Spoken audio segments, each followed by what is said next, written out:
ఎప్పటికప్పుడు తాజా వార్తలను అందిస్తున్న కేఆర్ క్రైమ్ న్యూస్ కు స్వాగతం. ఎప్పటికప్పుడు తాజా వార్తలను అందిస్తున్న కేఆర్ క్రైమ్ న్యూస్ కు స్వాగతం.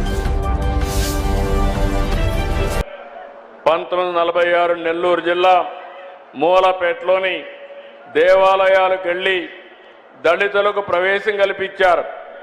48లో వార్దాలో దళిత జనోద్ధరణ కోసం 29 రోజులు నిరాహార దీక్ష చేశారు.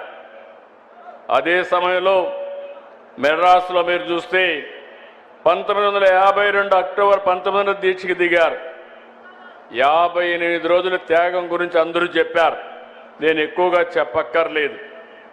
58 రోజులు కనీసం నీళ్లు కూడా దాక్కుండా కఠోరమైన దీక్ష చేసి ప్రాణ త్యాగం చేసిన వ్యక్తి పొట్టి శ్రీరాములు గారు.